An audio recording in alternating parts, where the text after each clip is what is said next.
बुलाने के लिए, इनवाइट करने के लिए ये आदिवासी एकता परिषद को बहुत बहुत धन्यवाद देती हूँ कि उन्होंने मुझे याद किया। और ये बहुत अच्छी बात है कि मेरे जैसे चेहरे वाले लोगों को जिनकी चाइनीज़ बोलते हैं, और यहाँ आकर के जब मैं यहाँ आई तो मैं यकीन करती हूँ कि आप मुझे देख करके ये समझ गए होंगे कि मैं आप ही के कम्युनिटी से हूँ, मैं आप ही के लोगों में से हूँ। तो हम सब एक हैं, हमारी कम्युनिटी, हमारी संस्कृति एक है। तो मैं आदिवासी दर्शन और फिलोसॉफी पर मैंने रिसर्च काम मैं कर रही हूँ और ये जारी है, इसलिए थोड़ा सा मैं ये कह दूँ। इसको कहने से पहले मैं ये बधाई देती हूँ एकता परिषद वालों को कि महिलाओं को मंच दे करके एक बहुत बड़ा उदाहरण पेश किया है कि हमारे आदिवासी समाज में स्त्रियों को बहुत महत्वपूर्ण स्थान प्राप्त है, उनको बहुत सम्मान और आदर देते हैं और हम स्त्री और पुरुष एक समान हैं। और इसी को आपके इस मंच ने दिखाया और ये देख कर के मुझे बहुत खुशी हुई। तो ये मैंने इसको इसलिए कहा क्योंकि हमारे दर्शन का आधार भी यही है, बराबरी का। हमारे वहाँ पर अरुणाचल प्रदेश में हम मानते हैं कि ये जो संपूर्ण अस्तित्व है, ये जो संपूर्ण प्रकृति है, ये अलग नहीं है, हम परिवार हैं।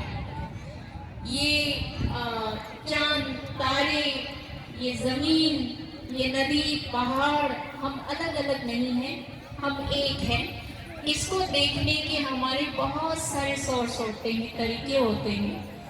इसको अब इस पर बात करना, चर्चा करना बहुत ज़रूरी है, क्योंकि आदिवासी पहचान के बारे में जब बातचीत होती है, चर्चा होती है, तो हम कभी कभी बहुत बार हम भ्रमित होते हैं, कंफ्यूज होते हैं कि आइडेंटिटी, पहचान असल में किसको कहते हैं। कभी हम सोचते हैं कि हमारे पहनावे ही हमारी संस्कृति की पहचान है, या सिर्फ हमारी भाषा ही हमारी संस्कृति की पहचान है, क्या है। तो मैं ये कहना चाहती हूँ कि भाषा संस्कृति का महत्वपूर्ण अंग है, लेकिन वो ही सब कुछ नहीं है। और ये हमारे पहनावे भी हमारी संस्कृति का हिस्सा है, लेकिन वो ही सब कुछ नहीं है। तो अब कई लोग ये कहते हैं कि आदिवासी पहचान को बचाना हो तो आदिवासी कर्म कांड, जो रिचुअल्स होते हैं, क्या सिर्फ ये ही हमारी पहचान है। तो मैं कहूँगी हाँ, वो पहचान है, लेकिन वो ही सब कुछ नहीं है, वो भी संस्कृति की पहचान का एक हिस्सा है, लेकिन बहुत महत्वपूर्ण अंग है। तो मैं ये कहना चाहती हूँ कि आदिवासी सिर्फ भारत में ही नहीं, दुनिया के सभी देशों में, सभी जिलों में, सभी गांव में, हर जगह, पूरी संसार में आदिवासी मौजूद हैं। तो हमारे पहनावे अलग अलग हैं, हमारे रहन सहन अलग अलग है, हमारी भाषा अलग अलग है। इसके बावजूद भी ऐसी कौन सी चीज़ है आप और हम में जो कहते हैं कि हम आदिवासी है, हमारी जड़ में क्या है, कौन सी समानता है जो दूसरों से हमें अलग करता है। उस बात को, उस चीज़ को अब समझने का समय आ गया है, क्योंकि उसी के आधार पर ही आदिवासी का अस्तित्व खड़ा होगा, उसी के आधार पर ही आदिवासी की पहचान मानी जाएगी। तो मैं यही कहना चाहती हूँ कि हमारा जो दर्शन है, हमारा जो फिलोसॉफी है, वो हमारी पहचान का आधार है, क्योंकि आपके दर्शन से ही आपकी भाषा निकलती है, आपके दर्शन से ही आपके रिचुअल्स, कर्मकांड निकलते हैं, आपके दर्शन से ही बहुत सारी चीज़ें निकलती है। तो उन्हीं से बिलीफ सिस्टम, हमारा जो आस्था विश्वास भी, ये जो उसका जो सोर्स है, वो भी हमारे दर्शन से ही निकलता है।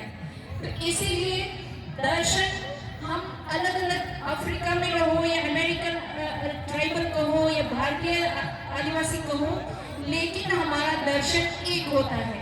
इसी वजह से हम संपूर्ण संसार के आदिवासी एक होते हैं। तो इस दर्शन में क्या है वो मैंने आपको पहले बताया कि प्रकृति को हम अलग मान करके नहीं पूजते, उसके प्रतीकों को नहीं पूजते। हम आदिवासी, दुनिया के तमाम आदिवासी ये जो प्रकृति है इसको अपना परिवार मान करके सहजीवी के रूप में जीते हैं। हम एक है। जैसे ये सूरज को हम अरुणाचल प्रदेश में सूरज को माँ कहते हैं। अब ये सूरज तो सबके एक है, चाहे हिंदू हो, क्रिश्चियन हो, मुस्लिम हो या हम आदिवासी हो, लेकिन सूरज तो सबके हैं। अब सूरज के बिना कोई तो रह नहीं सकता, आप उसको मानो नहीं मानो, है तो वो सबकी है। लेकिन उसको मानने के अपने अपने तरीके होते हैं, अपनी अपनी संस्कृतियों के अनुसार हम उसको मानते हैं।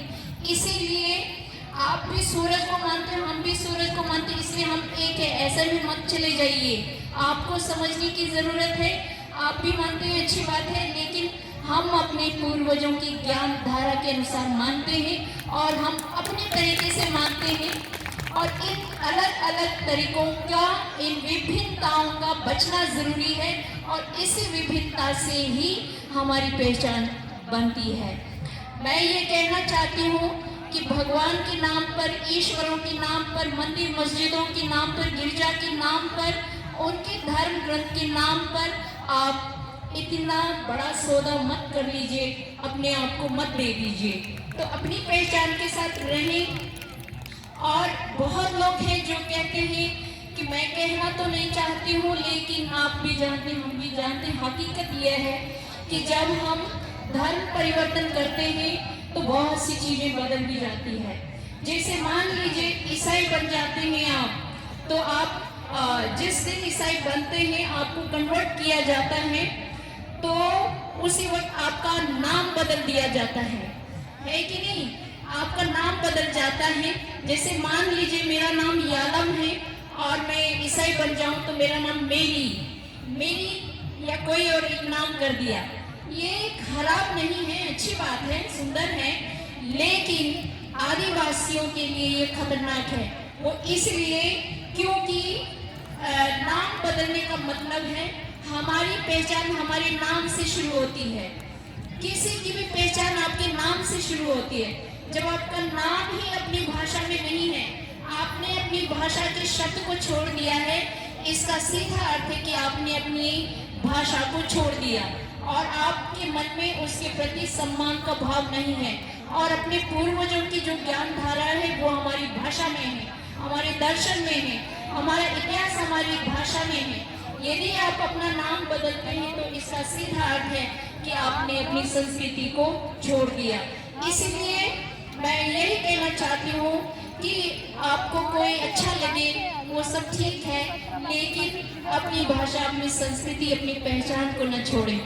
और यही कहूँगी कि प्रकृति को मानने के हमारे अपने ढंग हैं, उसको आप अपनी जो नई पीढ़ी है, जो यंगर जनरेशन है, उसको, उन लोगों को एनकरेज कीजिए, उनको इस पर रिसर्च करने के लिए, शोध करने के लिए प्रेरित कीजिए। क्योंकि हमारा आधार, जैसे मैंने शुरू में कहा कि African tribal, American tribal, Australia के ट्राइबल, चाइना के ट्राइबल, इंडिया के ट्राइबल अलग अलग होते हुए भी कौन सी ऐसी चीज है जो हमको एक करता है?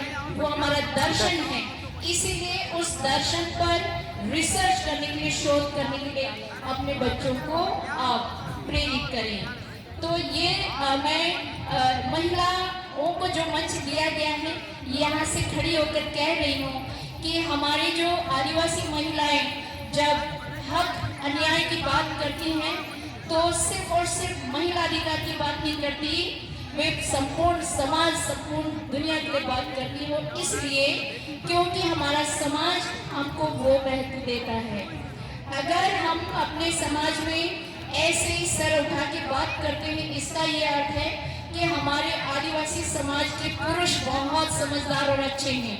और वे अच्छे हैं, इसीलिए हम ऐसे खड़ा हो पाते हैं। और उनके अच्छा होने के पीछे हमारे पूर्वजों की ज्ञान धारा है।